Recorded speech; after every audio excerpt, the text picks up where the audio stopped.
My name is Dennis Mutune. I'm the creative director of Ekoe brand and also the founder. And I make bags and other fashion items that are aligned with the goals of beauty, class, functionality, durability, and strength.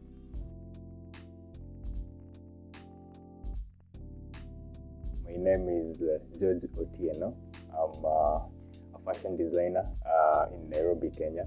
Currently the founder and the creative lead at Akala 21. So Akala 21 is a brand that mainly shares its stories around culture, innovation, and sustainability. Let me just go back to when I decided to do fashion. Yeah, I was in my third year in high school. It was very subtle, a revelation. Yeah, to just follow this path. I've always loved fashion. I've always loved standing out and being excellent in whatever I do. And fashion gives me an avenue to actually explore all those things and just showcase not just my abilities but my values, yeah, to the world.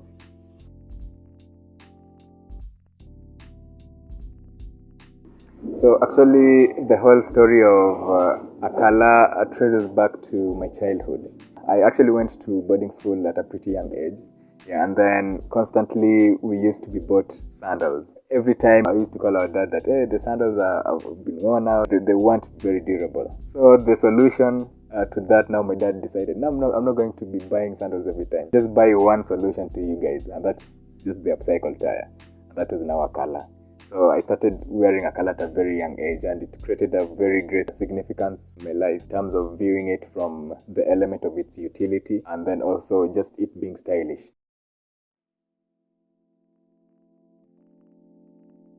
When I'm thinking about what medium to use in my product, I first of all think about its practicality. I also think about its longevity.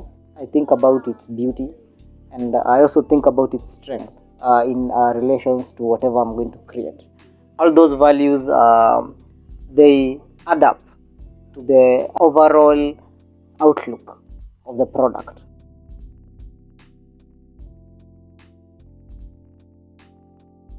My background, what I was taught in school was textiles. Yeah, so textiles and leather, those are two different materials.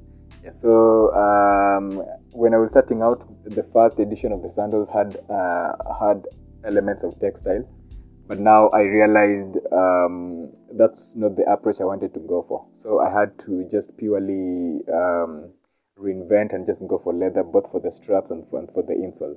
So it had to make me relearn because now I had no knowledge in leather. All the knowledge that I had was in textile. So I had to relearn, now start learning about leather. Yeah, so it was constant learning and improvement, making mistakes definitely every day and learning and just finding ways of how you can improve the product and make it better every day, regardless of the materials you use.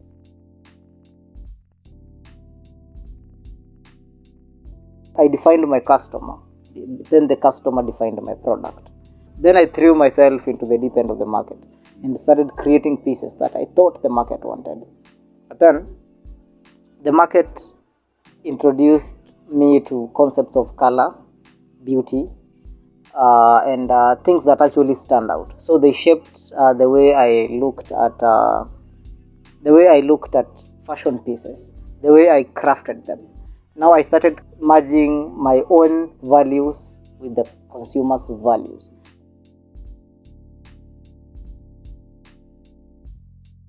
So starting up, there were so many challenges, definitely, building the whole clientele.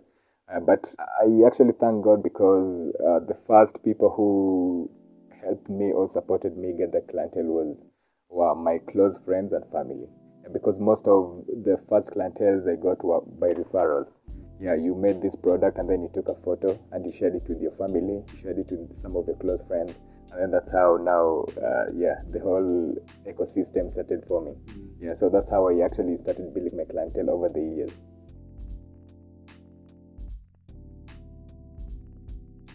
Working with a team is one of the most amazing things for an artist, and also one of the most difficult things as an artist, because you have your own ideas, and you also wish to voice them to the team, and you expect the team to approve of them.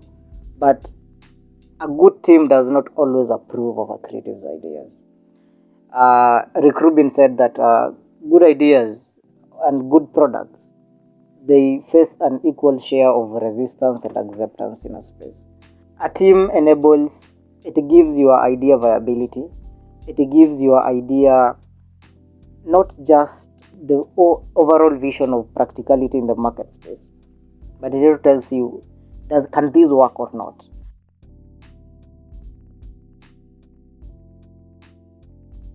Actually, social media has come at a really great time in our lives.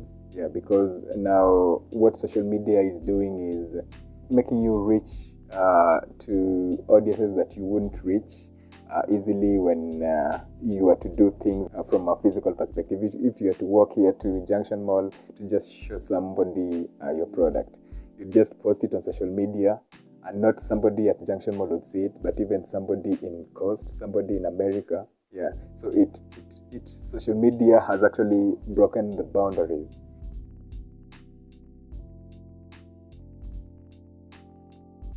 It's the consistency of refining a product that is, I think, one of the most difficult tasks of an artist, to focus your mind on one thing until it's perfect. Yeah, which is very key to actually when you are approaching a market space, or you're trying to actually give the market a product that actually deserves that landscape. So what I'd say, it's one of the biggest challenges is translation. Yeah, because a lot of ideas get lost in translation, and it's our duty as a creative to realize that not just as a challenge, but also as something that urges us to go to the next level of presenting our ideas in the most fluid form.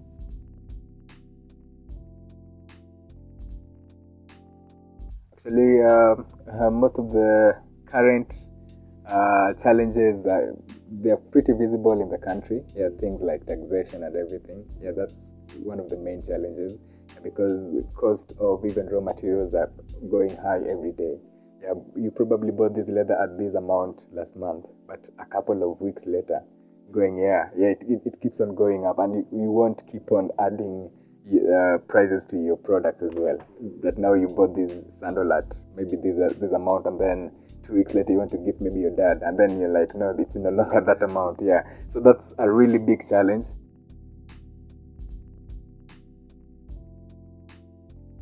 Right now, whatever I've looked at is, first of all, we have an opportunity to actually upgrade our quality control system, and an opportunity to actually tell our own stories as creatives, our own African stories through our product.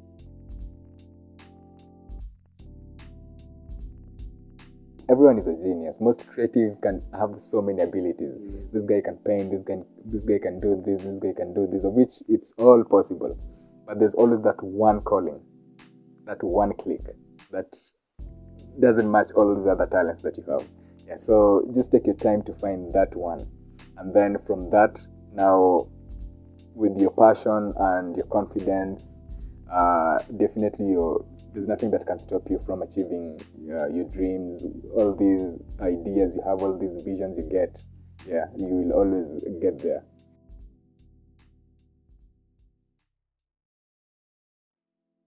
Yeah, so what I envision is a company that is self sustainable.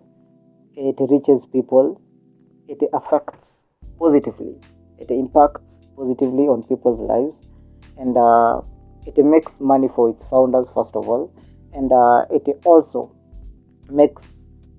gives value to its clients, great value to its clients.